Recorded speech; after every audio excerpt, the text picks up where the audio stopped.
We just got hit by a huge winter storm this weekend, so I wanted to take this opportunity to talk a little bit about some of my favorite wintry reads. I want to start off with The Left Hand of Darkness by Ursula K. LeGuin. This is one of my favorite books of all time and also a perfect wintry read. This was written in 1969 and is considered a groundbreaking sci-fi classic.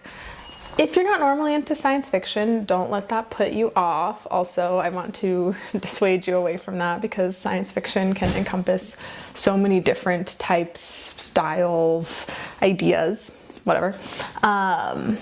This book, I think, can reach anybody, and I have recommended this book to so many people, all of whom have really loved it. The Left Hand of Darkness is about Genli Ai, who is an envoy from another planet sent to the planet of Gethin, also known as Winter, in order to convince them to join an intergalactic, interplanetary consortium association and to learn about this planet. The inhabitants of Winter do not have a fixed sex or gender, and they have these cycles where they change sex and gender every 26 or so days, and that is just like a part of their life and their way of being. And so their notions of gender, sexuality, romantic and sexual relationships are really different than those of the narrator and, by proxy, ours, the reader. While he's on this planet, Winter, he's having a hard time communicating with people, making connections, understanding. He's out of his comfort zone. It's very unfamiliar. And he ends up with one ally, Estraven, who is a politician from Winter, who sees his larger vision and wants to work with him and help him. Eventually, the two of them wind up on an epic journey across an ice... I don't know what it is. An icebound country, essentially, and it's through this journey where they learn to rely on one another, communicate with one another, and find things out about each other as representatives of their culture, as individuals, as well as about themselves. This book isn't only told from Genli's perspective. We also have little interspersed other types of text, so there's some moments of folklore and mythology from the planet Winter.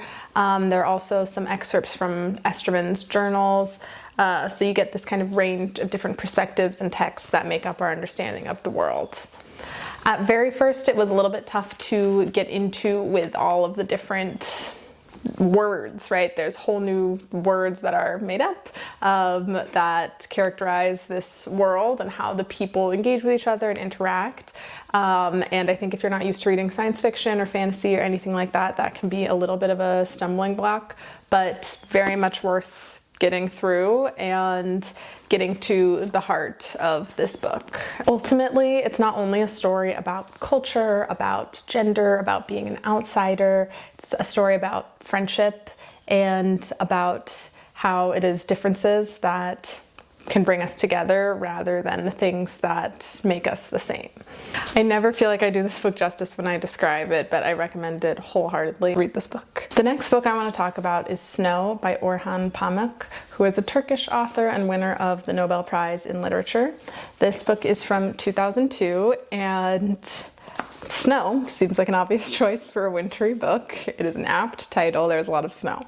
It is about a poet named Ka who is in exile and who returns to Turkey in order to report on a town called Kars, where a lot of young girls have been committing suicide because of a ban on wearing a headscarf.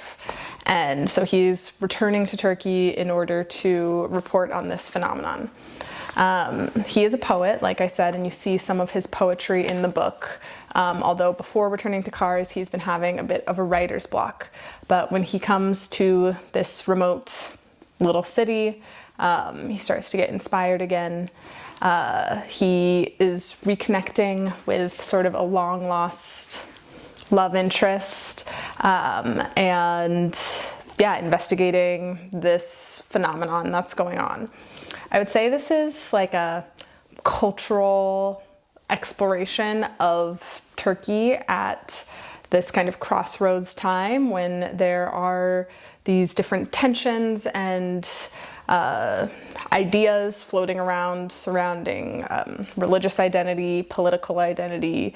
What does it mean to be Turkish? What does it mean to be a Muslim? What does it mean to be a Turkish Muslim during this time period? I have to admit I'm not super knowledgeable about this topic, but this book does give really great insight into some of the questions and ideas of that time.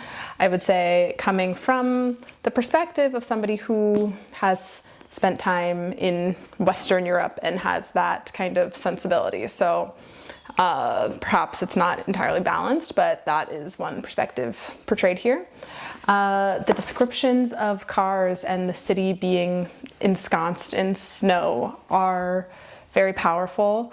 There's a big snowstorm and the city kind of gets like cut off by snow, and the snow even acts as sort of a plot driver because events transpire due to the fact that the city is now cut off from other places.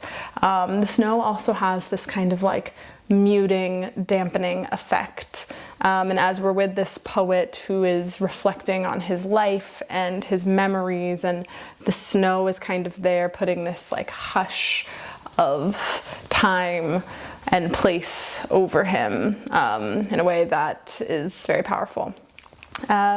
This is not a quick or easy read, I would say, but it is quite immersive. Lots of tea drinking, lots of references to specific Turkish cultural and political happenings or figures. So I would say this is an interesting one to learn a little bit more about Turkey at this time, but also I like this author's style and I would like to read more by him. And this is definitely like a more serious, slow, intense winter read. Another wintry book with a memory theme is The Memory Police by Yoko Ogawa. This was originally written in Japanese and published in 1994, and a new English translation came out in 2019, which accounted for a surge in popularity around that time. The Memory Police is about an island where things start to disappear and people can no longer remember those things. So for example, flowers. People stop being able to remember like the word for flowers or what flowers are, and as that happens, the flowers slowly start to disappear. And this happens with more and more objects as time goes by. However, there are some people who can still remember. Those people have to kind of live in secret and hide that they can remember things, because the memory police will take them away, crack down on them if they reveal that they have the ability to remember. The narrator in this novel is not someone who has the ability to remember, but she is close to someone who does, and she ends up hiding them away in a secret room, and they're kind of trying to find a way to keep a general remembrance of things. And she's also a writer, and so we also have snippets of a novel that she is writing within this novel. When calendars disappear during the winter, spring never comes, and so this book gets the characters stuck in wintertime without even remembering that there is spring. As you can probably tell, a lot of metaphor here for a totalitarian regime, censorship, the control of memory, of history, of art and creative expression. This book is kind of a dreamy, blurry type of book, which kind of aligns with the theme of not being able to remember. So there are moments in here that are like kind of hard to grasp. It's a little bit slow. It's not super plot driven, but it does kind of put you in this fuzzy headspace. But one that really makes you think about what would it be like if this were to really happen, and what does it mean that it is kind of happening in a sense in our world today. The next book I want to talk about is Eileen by Ottessa Moshfegh. This is her 2015 debut novel. Eileen is about a young woman named Eileen who lives with her alcoholic father in a pretty toxic situation. She works at a correctional facility for boys, for like teenage boys, I think, and just kind of goes between her life at the correctional facility and her life at home, both of which are really dreary and bleak. She suffers from an eating disorder, and there are a lot of descriptions of bodily functions that are kind of grotesque. We also are inside her head and are hearing her perspective and narration on herself, which is really harsh and terrible. So yeah, she's this woman with low self-esteem in a terrible life situation when she meets a young woman at her job, a new colleague named Rebecca, who comes in and is like beautiful and really feminine and powerful and outgoing and interesting, and they become friends. And Eileen develops an obsession, infatuation with her. Eventually this obsession leads them to a breaking point. I won't say what happens, but yeah, it's a psychological thriller, kind of like dark noir journey to get there. It takes place in an unnamed town in New England during the winter. And again, this sense of bleakness of Eileen's life is mirrored in her surroundings, her driving around in the winter, her in her cold house with her father who's ailing.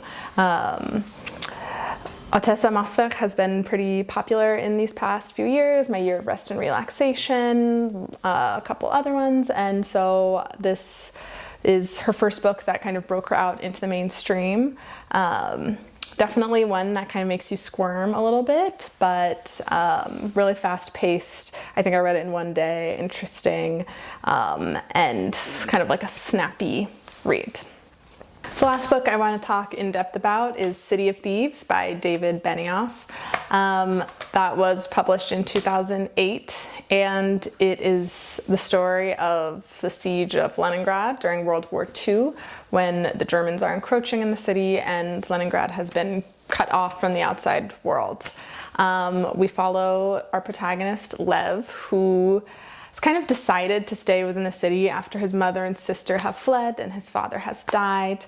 And he ends up going to jail where he meets Kolya, and together they escape getting executed and end up having a task.